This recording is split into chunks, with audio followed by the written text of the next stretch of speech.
नमस्कार। India debate में आप सबका स्वागत है। मैं हूं आशुतोष पाठक। सबसे पहले आप सभी दर्शकों का आभार। आपने कल के वीडियो पे भी काफी प्रेम दिया और काफी शेयर भी किया है, लाइक भी किया है। तो आप सभी दर्शकों का आभार और आप सभी दर्शकों का एक बार दिल से पुनः आभार। क्यूवाइब नेटवर्क 5 लाख सब्सक्राइबर के अपने टारगेट को पूरा कर लिया है और एक बार फिर आप सबसे हाथ जोड़ करके आग्रह कर रहा हूं कि जिन्होंने क्यूबाइब को अभी तक सब्सक्राइब नहीं किया है, आप सब्सक्राइब भी कर लें और वीडियो अगर पसंद आए तो लाइक जरूर करें और शेयर भी करें। कमेंट तो आप लिखते ही हैं और आपके एक एक कमेंट को मैं पढ़ने की कोशिश करता हूं और फिर उसको ध्यान में रख करके आपके लिए नए नए खोज करके वीडियो बनाने की कोशिश करता हूं, नए कंटेंट लाता हूं और अपने पत्रकारीय धर्म का निर्वाह कर रहा हूं। ना काहू से दोस्ती, ना काहू से बैर। जो सच है वो हम आपके सामने लाने की पूरी कोशिश करते हैं और हमें उम्मीद है कि आप इस सच की खोज में हमारे सारथी बनेंगे, हमारे साथी बनेंगे, हमारे मार्गदर्शक भी बनेंगे। कहीं अगर कोई गड़बड़ियां होंगी तो आप हमें बताएंगे भी कि इस तरह से यह गलत चीज आपने इसका व्याख्यान किया है या कोई तथ्य आपने गलत प्रस्तुत किए हैं। उस पर आपकी जो भी प्रतिक्रिया होगी वो सरमाथे होगी और उसको हम ले करके उसमें सुधार करने की पूरी तरह से कोशिश करेंगे।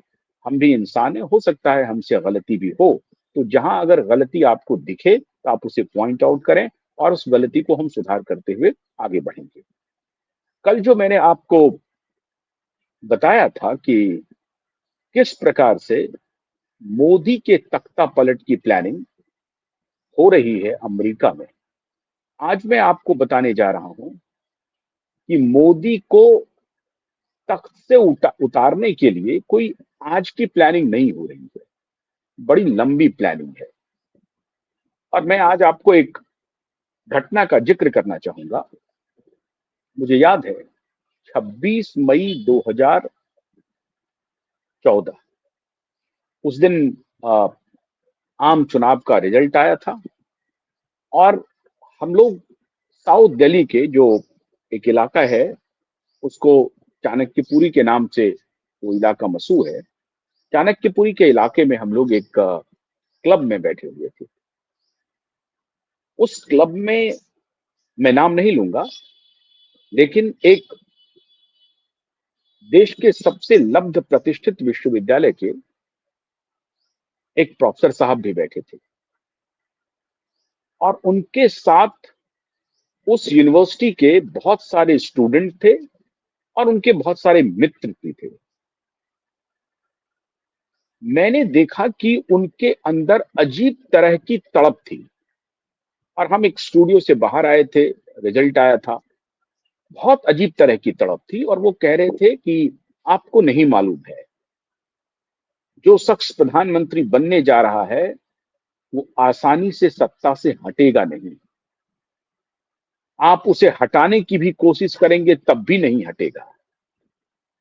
आप लोगों को कुछ नहीं मालूम है अंदर की बात क्या है। और फिर वो हमसे वो शेयर करने लगे संघ के बारे में कि संघ देखिए कितना ऑर्थोडॉक्स है, ये प्रधानमंत्री कितने ऑर्थोडॉक्स हैं, ये हत्यारे हैं, कॉम्युनल हैं, फासिस्ट का की सत्ता आ गई है और ये लंबे समय तक अब देश में राज करेगा, आप देखते जाइएगा। तो मैं बड़ा एक जिज्ञासा बस उनसे पूछ रहा था कि ऐसी कोई बात तो है नहीं। अब 3 बार मुख्यमंत्री रहे हैं नरेंद्र मोदी गुजरात के और अब वो पहली बार देश के प्रधानमंत्री बन रहे हैं। गुजरात में 3 बार वो चुन करके आए हैं, तो उन्होंने अच्छा काम किया है। पार्टी ने उनको एलिवेट किया, प्रधानमंत्री का उम्मीदवार बनाया और जो उनके पास जो अवेलेबल पर्सनैलिटीज थे उसमें उनको एक दमदार पर्सनैलिटी लगा। उन्होंने फिर जिक्र किया कि नहीं, सुषमा स्वराज बन सकती थी, अरुण जेटली बन सकते थे, आडवाणी जी, चूंकि आप आडवाणी जी को नहीं बनाना चाहते हैं क्योंकि पिछला 2009 में उनका प्रयोग फेल हो गया था, तो आप उनको चलिए नहीं बना सकते थे, किसी और को बना सकते थे, नितिन गडकरी को बना सकते थे, शिवराज सिंह चौहान को बना सकते थे, राजनाथ सिंह को बना सकते थे, सबका उन्होंने नाम दिया। तो मैंने कहा कि बात ठीक है, आपका कहना ठीक है कि इन लोगों की भी बड़ी भूमिका है पार्टी को खड़ा करने में, और सुषमा स्वराज बहुत ही ओजस्वी वक्ता हैं। राजनाथ जी भी उत्तर प्रदेश के मुख्यमंत्री रहे हैं, शिवराज सिंह भी तीसरी बार मुख्यमंत्री हैं। तो बात सही है, लेकिन अगर मोदी, इसी में से किसी एक को चुनना है, पार्टी ने मोदी को चुन लिया, तो क्या परेशानी है? नहीं, आप नहीं जानते हैं मोदी क्या करेगा। मैं जो सिर्फ आपको ये जो रेफरेंस दे रहा हूं, उस रेफरेंस पे अभी आपको अमेरिका ले चलूंगा, और तब आपको शायद पूरी तरह से इस बात का भान हो जाएगा कि ये मामला आज नहीं हो रहा है। अमेरिका में जो चौकड़ी लग रही है वो आज की कहानी नहीं है, ये कहानी बहुत पुरानी है। खैर, मैंने उनसे थोड़ा बहुत डिस्कोर्स किया। वो एक प्रतिष्ठित शिक्षक थे, मैंने उनके प्रति अपना आभार प्रकट किया। हमने कहा कि कोई बात नहीं, आपकी इच्छा है। और उनके जो साथीगण थे वो भी थोड़े सशंकित थे, लेकिन उनके साथ जो कुछ लोग बैठे हुए थे वो बड़े डरे हुए थे, बहुत सहमे हुए थे, खौफ दिख रहा था उनके चेहरे पे। अलग अलग बिरादरी के लोग थे उसमें, मुस्लिम भी थे, क्रिश्चियन कम्युनिटी के भी थे, सिख भी थे, बड़े डरे हुए, बड़ा खौफ। मैंने ये जानने की उसके बाद कोशिश नहीं की, लेकिन आज जब मैं देखता हूं तो उन कड़ियों को जोड़ पा रहा हूं कि वो जो सेंटर था चाणक्यपुरी का, अब वो, हालांकि वो क्लब बंद हो गया, अब वो क्लब ही बंद हो गया। क्लब का नाम था इथोपियन कल्चर सेंटर। तो हमारे एक मित्र हैं, वो उस इथोपियन कल्चर सेंटर को चलाते थे उस वक्त। बाद में हमने पता किया तो वो इथोपियन कल्चर सेंटर भी बंद हो गया। वहां अलग अलग देशों के एम्बेसडर आकर के बैठते थे और वहां पे अपनी चर्चाएं होती थी। ठंड में सूप का बड़ा आनंद लिया जाता था, और चाय तो आप कभी भी पी सकते थे, वहां पे पकौड़े बड़े अच्छे होते थे। है, ये मैं आपको रेफरेंस इसलिए दे रहा हूं क्योंकि 2014 के बाद 2019 में आता हूं, 2019 और 20 में। और ये मामला सिर्फ मोदी तक टिका हुआ नहीं है। मैंने कई बार इस तरफ कुछ चर्चा करने की कोशिश की कि आज मोदी और ट्रंप के बीच में जो रिश्ते थोड़े खटाई में पड़े हैं, उसके नेपथ्य में भी ये कहानी है। तो मोदी को सिर्फ हटाना एजेंडा नहीं था, दुनिया भर की वो सरकारें जो उनके एजेंडे में फिट नहीं बैठ रही थी, उनको बाहर करने की पूरी प्लानिंग हो रही थी। और इस प्लानिंग में मोदी तो खुद को बचा ले गए, और इसलिए ये पीड़ा है कि मोदी को क्यों, ये मोदी क्यों बचा हुआ है। बड़े बड़े शूरमा को उन्होंने ढकेल दिया, मोदी कैसे बच गया? मोदी ने 19 और 20 की उनकी जो प्लानिंग थी तख्ता पलट की, मोदी ने उसको न सिर्फ नाकामयाब किया, बल्कि पूरी तरह से पंचर कर दिया। और उसके बाद से उन लोगों ने हथियार नहीं डाले, छुप छुप के वार करने का प्लानिंग शुरू किया। लेकिन इस खेल में डोनाल्ड ट्रंप निपट गए मित्र। अब आज मैं आपको टाइमलाइन दिखाता हूं। जब आप इंटरनेट पे सर्च करेंगे कि कोविड महामारी के दौरान पहला केस कब मिला अमेरिका में, आज भी ओपन है, आप सर्च कर सकते हैं कि कोविड के दौरान पहला केस जो ट्रैक हुआ अमेरिका में, तो कब हुआ? आपको मिलेगा जनवरी 2020 में। देखिए प्लानिंग कितनी गहरी है। सच्चाई ये है कि सितंबर अक्टूबर में ही चीन से बहुत ही स्लोली ये मामला अमेरिका पहुंचने लगा था। अक्टूबर में तो डोनाल्ड ट्रंप इन्फेक्टेड हो गए थे। डोनाल्ड ट्रंप को कोविड हो चुका था अक्टूबर में। लेकिन आज अगर आप सर्च करेंगे कि कोविड का पहला केस अमेरिका में कब ब्रेक हुआ, तो आपको जनवरी 2020 दिखेगा। ये क्यों? इसलिए कि वो सारे साक्ष्य धीरे धीरे इन लोगों ने डिसमेंटल कर दिया, हटा दिया, डिस्ट्रॉय किया। इनकी प्लानिंग क्या थी?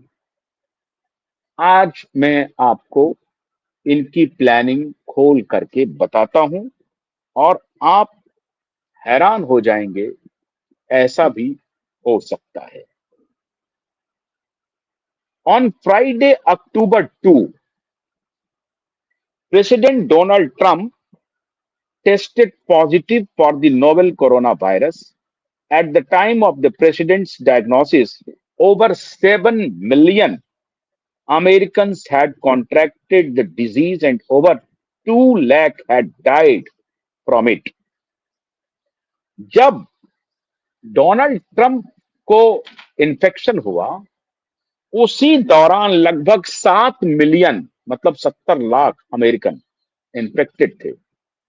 लेकिन आज अगर आप सर्च करेंगे कि कोविड का पहला कब हुआ, तो जनवरी 2020 आएगा। अब वो जनवरी क्यों आ रहा है, टाइमलाइन अभी मैं बता रहा हूं। और फिर आप धीरे धीरे थोड़ा सा धैर्य रखिए, वीडियो को पूरा देखिए। फिर ट्रंप का जिक्र मैं क्यों कर रहा हूं, अभी मैं इंग्लैंड का भी जिक्र करूंगा, फ्रांस का भी करूंगा, और भारत का भी करूंगा कि कैसे भारत की सरकार, कैसे मोदी निशाने पर थे और मोदी ने कैसे उनके निशाने को डिस्ट्रॉय कर दिया और उस तूफान से खुद को बचाया, देश को भी बचाया। मोदी ने तूफान से देश को बचाया और खुद को बचा लेके चले गए, लेकिन ट्रंप नहीं बचा पाए। क्यों नहीं बचा पाए, वो आज मैं आपको बता रहा हूं। तो 2 लाख लोगों के मरने की खबर हो गई, 7 लाख लोग जो हैं वो इन्फेक्टेड हो गए। कितने हुए, नहीं हुए, और धीरे धीरे धीरे धीरे अब मैं जिक्र जो कर रहा हूं, अभी मैं टाइमलाइन पे आ रहा हूं। In addition to its horrific impact on public health, the raging pandemic and attempts to combat it had inflicted damaging economic and psychological effects on millions of Americans. Although the president was fortunate to recover quickly from the disease, he was not so lucky regarding its political effects.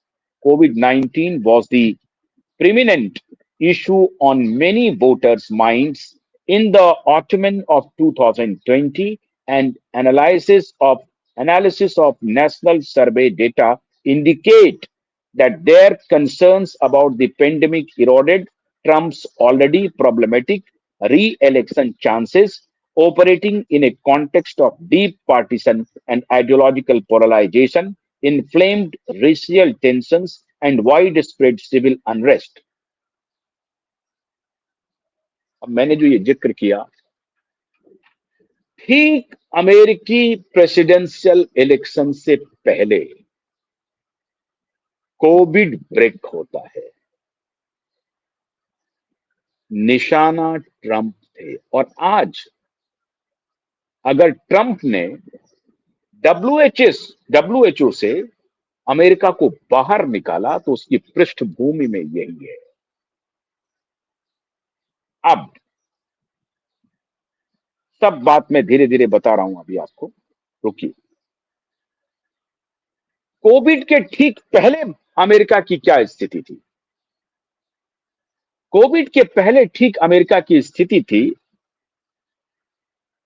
COVID-19 overturned the president's strategy. In addition to the mounting death toll caused by the virus, government efforts to combat the pandemic with lockdowns that closed restaurants, retail business, schools, reporting events, and many other public gatherings, and severely curtailed travel combined to crash the American economy. Covid के बाद अमेरिकी economy crash कर गई। अब 14% से unemployment rate rise किया, price rise हुआ, सब कुछ खत्म हो गया।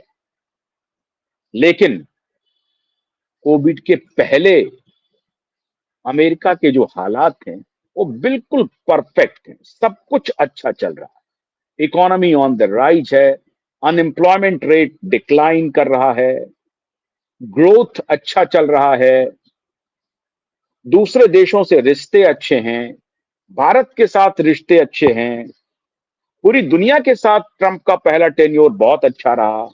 कैसे अच्छा रहा साहब, तो सुनिए। In December 2019, shortly before the pandemic struck, the unemployment rate had fallen to 3.9%. Among women, it was even lower, only 3.2%. Unemployment among minorities had declined as well, with only 5.9% of African Americans and 4.2% of Hispanics in the job seeker queues. Peace also had broken out across much of the globe. The ISIS caliphate had been largely eliminated.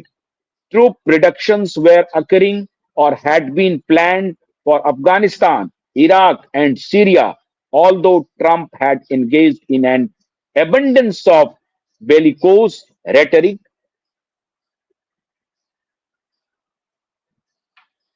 Unemployment rate come, economy की स्थिति अच्छी, income अच्छा, दुनिया के अन्य देशों से रिश्ते अच्छे, आईएसआईएस जैसे कैलिफेट वाला जो मामला है, आतंकवादी संगठन, उसका खात्मा, अफगानिस्तान, सीरिया, वहां से अमेरिकी सैनिक का की वापसी, सब कुछ ऑन दी राइज था। बावजूद इसके 3 स्टेट में अमेरिकी प्रेसिडेंट की पॉपुलैरिटी थोड़ी सी कम थी, लेकिन सब कुछ अमेरिका में अच्छा चल रहा था। अब यहां पर एक खेल शुरू होता है डेमोक्रेट के द्वारा, और इसीलिए ओबामा, क्लिंटन, बाइडेन, एंथनी फॉची, इन सबका मिलकर के खेल शुरू होता है। और उसके निशाने पर ट्रंप थे, उसके निशाने पर इंग्लैंड भी था, उसके निशाने पर भारत भी था। पेंडेमिक लाया गया और ट्रंप इस बात को जब तक समझते तब तक गाड़ी छूट गई। ट्रंप ने कोशिश की कि इसको ठीक किया जाए, लेकिन जब तक, क्योंकि ट्रंप के ही एडमिनिस्ट्रेशन में मोल बैठा हुआ था। एंथनी फॉची उस वक्त एक शख्स था, जो शख्स अमेरिकी राष्ट्रपति का एडवाइजर हुआ करता था। ये शख्स वही सारा कॉल ले रहा था, उसी ने डराया कि बहुत बड़ा मामला है, और लोगों की मौतें भी हो रही थी, क्योंकि अमेरिका में ओबेसिटी, खान पान का जो स्टाइल है, वो सब कोविड जैसी बीमारी के लिए समझिए घातक था। इसलिए वहां तो मौतें होनी ही होनी थी। हुई, उस सब का ठीकरा फोड़ा गया ट्रंप के ऊपर। और ये शख्स जो कॉल ले रहा था, आप हैरान हो जाएंगे, जब बाइडेन का आखिरी दिन था प्रेसिडेंट ऑफिस में, आखिरी दिन जो साइन किया है बाइडेन ने पार्डन लेटर पे, वो पार्डन जो एप्लीकेशन है, एप्लीकेशन इसके द्वारा से नहीं, सरकार के द्वारा है, पार्डन लेटर पे साइन किया, माफीनामे पे, एंथनी फॉची को। ये एंथनी फॉची के ऊपर बहुत बड़ी क्राइसिस आने वाली थी। इसे कहा जा रहा था कि ये वुहान इंस्टीट्यूट ऑफ वायरोलॉजी के साथ मिल करके ये, और वहां का जो एक और प्राइवेट ऑर्गेनाइजेशन था, एनआईएच के डायरेक्टर भी थे, और अमेरिका के राष्ट्रपति के हेल्थ एडवाइजर भी थे, नेशनल इंस्टीट्यूट ऑफ हेल्थ के। तो नेशनल इंस्टीट्यूट ऑफ हेल्थ और वुहान इंस्टीट्यूट ऑफ वायरोलॉजी एक प्राइवेट एंटिटी के साथ मिलकर के काम कर रही थी। ये एक्सपोज हो गया था। तो इनकी संलिप्तता महामारी में साफ दिख रही थी। इनके खिलाफ हो सकता था कि न्यूरेमबर्ग ट्रायल जैसा कुछ चलता, मतलब युद्ध के आरोपी के रूप में जो ट्रायल चलता है, वैसा कुछ ट्रायल इस शख्स के साथ चलने वाला था ट्रंप के दोबारा जीतने के बाद। तो बाइडेन ने आखिरी दिन के अपने ऑफिस के कार्यकाल में आखिरी दिन इनको माफीनामा पर साइन करके चला गया। मतलब वहां अमेरिकी राष्ट्रपति को यह अधिकार है कि कोई अगर इस तरह से कुछ किया है उसको माफ कर दो, फिर कोर्ट में भी उसकी सुनवाई होने में बहुत सारी समस्या आएंगी। हो सकती है सुनवाई, लेकिन बहुत उसके बहुत बहुत कॉम्प्लेक्स सिचुएशन बन जाएगा। उनको इन्होंने माफ कर दिया क्योंकि इनको डर था कि एंथनी फॉची को ट्रंप नहीं छोड़ने वाले हैं। अक्टूबर नवंबर में कोविड अमेरिका में छा गया और ट्रंप स्थिति को संभाल नहीं पाए। जब तक ट्रंप को पता चला कि इसमें डेमोक्रेट के माफिया मिल करके इस पूरे लेफ्ट लिबरल गैंग के तरफ से ये कोविड का पूरा वातावरण तैयार किया गया है और उसके निशाने पर इंग्लैंड का कंजर्वेटिव सरकार भी था, भारत का तथाकथित इनके नजर में राइट विंग गवर्नमेंट मोदी की सरकार भी थी। सब निशाने पर थे कि हाहाकार मचेगा, मौत का तांडव होगा और फिर उस वहां दुनिया के उस देश के लोग अपनी ही सरकार के खिलाफ सड़क पर आएंगे, बलबा मचेगा, सब कुछ खत्म हो जाएगा, तहस नहस हो जाएगा। ये पूरी की पूरी प्लानिंग थी। खैर, भगवान ने मोदी को कुछ सद्बुद्धि दी। मोदी समझ गए थे कि ये पूरा खेल हुआ है, लेकिन उस स्थिति में आपको याद होगा कि मोदी को अपोजिशन यहां पर कह रहा था जल्दी वैक्सीन दो, याद है ना? केजरीवाल कह रहा था फाइजर को बुलाओ, मॉडर्ना को बुलाओ, राहुल गांधी बोल रहा था वैक्सीन कहाँ है, शरद पवार की बेटी मांग रही थी वैक्सीन लाओ। तो मोदी को एक ऐसे पाथ पे लाके खड़ा कर दिया कि अगर वैक्सीन नहीं होगा तो मोदी को अटैक करेंगे कि ये वैक्सीन नहीं दे पाया, और बाद में जल्दी जल्दी में जब वैक्सीन बनेगा तो उसमें बहुत सारी त्रुटियां होंगी, उसकी वजह से बहुत सारी जानें भी जा सकती हैं, तो फिर उस पर भी घेरेंगे। मतलब तलवार के धार पे मोदी को ले लिया, अगर चलेंगे तो पैर कटेगा, नीचे खाई है। इस तरह से पूरी प्लानिंग हुई मित्रों। इंग्लैंड में जो कंजर्वेटिव पार्टी की सरकार थी, आप सोचिए नवंबर 2019 के पहले अमेरिकन इकोनॉमी पूरी तरह से स्टेबलाइज था, सब कुछ ठीक चल रहा था, कोई अनएम्प्लॉयमेंट रेट हाई नहीं था, एम्प्लॉयमेंट रेट गुड था, लोगों का इनकम अच्छा था, दुनिया के देशों से रिश्ते अच्छे हो रहे थे, सब अच्छा था। तब भी जो पॉपुलैरिटी रेटिंग थी वो 50% से ऊपर नहीं जा रहा था ट्रंप का। उसके बाद लगा कि नहीं, हो सकता है कमबैक हो जाए, तो भी नहीं माना। तब आखिर में ये कोविड का पूरा नैरेटिव आया कि ट्रंप को सत्ता से हटाओ, और ट्रंप हट गए, कंट्रोल नहीं कर पाए कोविड को। समय बहुत कम था, ठीक चुनाव के पहले आया था, पैनिक हो गया और कुछ ही दिन के बाद चुनाव, 3 नवंबर को वोटिंग हुई, ट्रंप खेत रहे। इंग्लैंड आइए, इंग्लैंड में कंजर्वेटिव पार्टी की सरकार थी, बोरिस जॉनसन की, एक जर्नलिस्ट प्रधानमंत्री बन गए थे। यहां खेल उल्टा था। यहां जो ये जो फार्मा माफिया था, यहां जो महामारी माफिया इसको मैं कहता हूं, कोविड माफिया, ये जो कोविड माफिया था, इन्होंने क्या किया था कि यहां की सरकार को खुद बोरिस जॉनसन को ही कब्जे में ले लिया था, और इसके अंदर एक मोल घुसा हुआ था जो इन माफियाओं के साथ था, और दुर्भाग्यवश वो मोल भारतीय मूल के एक व्यवसायी का दामाद है, जो बाद में इंग्लैंड का प्रधानमंत्री भी बना, ऋषि सुनक। और ऋषि सुनक के पहले एक लेडी बनी 40 दिन के लिए, वो 40 दिन में वहीं उसकी सरकार चली गई, ऋषि सुनक। और Rishi Sunak George Soros, Bill Gates, Rockefeller, Ford Foundation, इन सब के बड़े अच्छे रिश्ते हैं। तो वहां पे कंजर्वेटिव पार्टी की सरकार होते हुए भी उनके ही बीच में किसी को तोड़ दिया। वही खेल यहां हुआ। राइट विंग के सरकार के होने के बाद भी यहां की जो ब्यूरोक्रेसी थी, उसको इन माफियाओं ने, कोविड माफियाओं ने अपने कब्जे में ले लिया और हमारे प्रधानमंत्री को अनाप शनाप गलत राय मशवरा दिया। खैर, by hook and crook Modi ने किसी प्रकार से उस कठिन परिस्थिति में खुद को खड़ा रखा, देश को खड़ा रखा, जैसे तैसे देश को निकाला। लेकिन अमेरिका में ट्रंप अपनी सत्ता गंवा बैठे। इंग्लैंड में आज उसकी हालत यह हुई कि ऋषि सुनक ने आखिर में कोविड के वैक्सीन के जो डेथ हो रहे थे, उसके बाद इनको अनाउंस करना पड़ा कि भाई हम आपको कॉम्पनसेशन देंगे, अगर वैक्सीन डेथ हो रहा है तो हम आपको कंपनसेशन देंगे, लेकिन वो भी इनको नहीं बचा पाया और इंग्लैंड में कंजर्वेटिव पार्टी की सरकार चली गई। फ्रांस में मैक्रों की हालत खराब हो गई थी, ऑस्ट्रेलिया में खराब हुई। हर तरफ के सरकारों को इन्होंने तख्ता पलट करने की और उसको क्योटिक सिचुएशन में ला करके, एक शब्द आया होगा बाद में, हालांकि मोदी जी इस शब्द को ठीक से समझ नहीं पाए, सप्लाई चेन इनको जो ब्यूरोक्रेट समझाते थे उसमें गलती हो गई, तो ये भी बोलते रहे ग्रेट रीसेट। असल में ग्रेट रीसेट जो था ये कोविड माफियाओं का, फार्मा माफियाओं का रीसेट था। ये सब कुछ को कंट्रोल करना चाहते थे, नियंत्रित करना चाहते थे, दुनिया भर की सरकारों को हेल्थ केयर के माध्यम से कंट्रोल करना चाहते थे और निशाने पर मोदी था।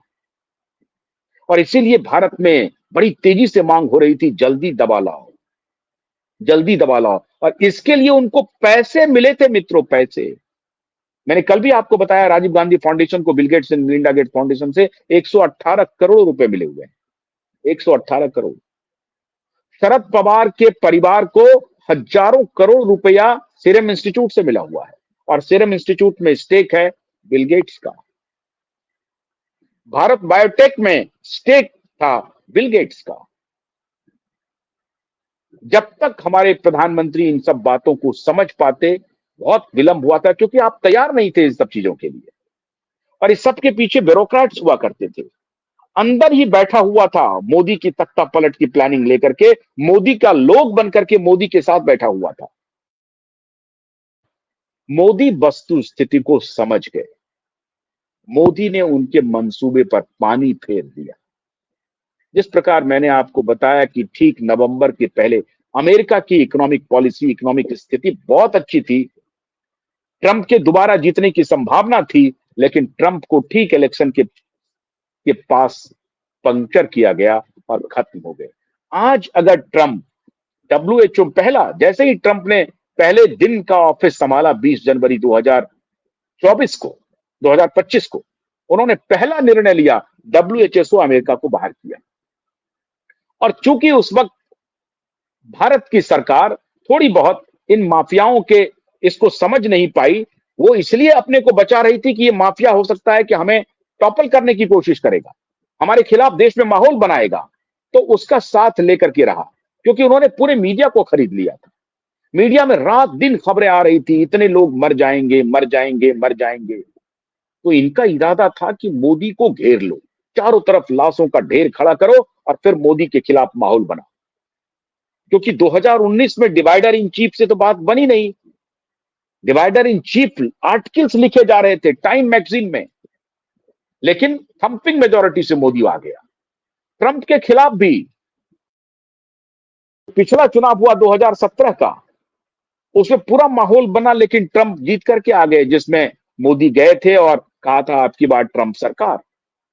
तो मोदी और ट्रंप के रिश्ते बड़े अच्छे थे, लेकिन जो 2019-20 में जो थोड़ा बहुत गड़बड़ाया रिश्ता, उसका खामियाजा आज हमें भुगतना पड़ रहा है। और इसको देर इन सबेर देखिएगा कि मोदी और ट्रंप सॉल्व कर लें, लेकिन रिश्ता उसी वक्त थोड़ा सा खट्टा हो गया था।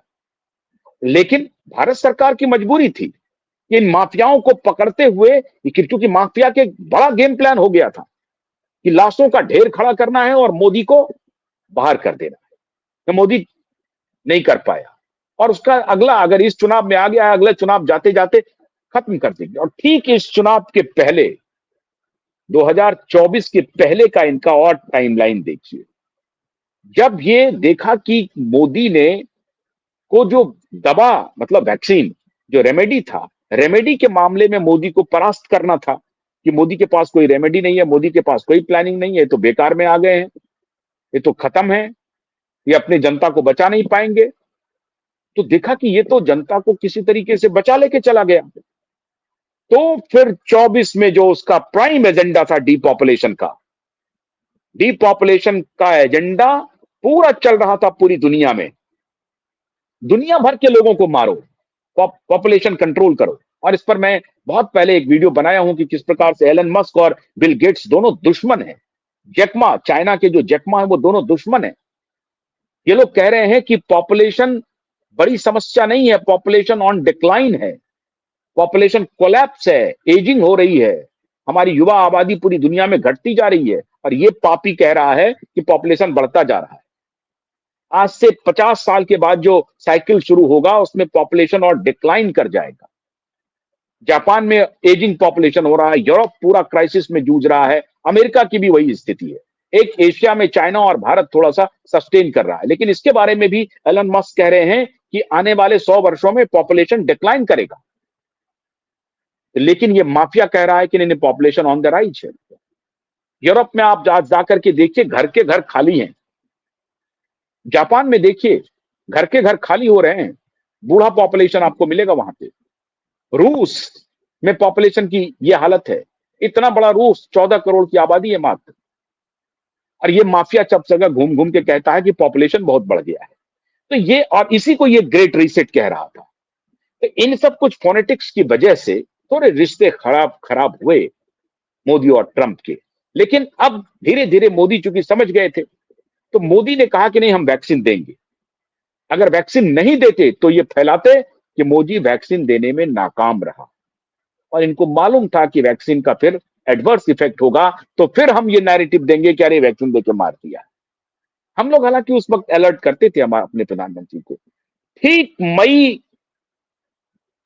2024 के पहले, फरवरी 2024 में इंग्लैंड से एक खबर को ब्रेक करवाया कि एस्ट्राजेनिका वैक्सीन जो है उससे मौतें हो रही हैं, और उसके बाद पूरे माहौल बनाया। जब देखा कि उससे काम नहीं चला तो ये फैला दो। हालांकि वैक्सीन से डेथ हो रहे हैं, ये बात सत्य है। लेकिन बड़ा निशाना क्या था? बड़ा निशाना था मोदी को सत्ता से हटाना और इनका डिपॉपुलेशन का एजेंडा चलाना। 2020 में ही मित्रों मोदी को सत्ता से हटाने की प्लानिंग हो गई थी अलोंग विथ ट्रंप। लेकिन टाइमिंग ये थी कि 2019 में चुनाव हुआ था, मोदी थंपिंग मेजॉरिटी के साथ मई में जीत के आ चुके थे, तो मोदी के ब्यूरोक्रेट्स को खरीद करके इन्होंने खेल कर लिया। तो सत्ता से मोदी तो नहीं हट पाए, लेकिन उसका इफेक्ट 2024 के चुनाव पर पड़ा पड़ा और 303 से घट के 240 पर आ गया। एजेंडा इनका तो पहले ही था कि बीच में ही सत्ता से बाहर कर दो, मोदी को हटा दो।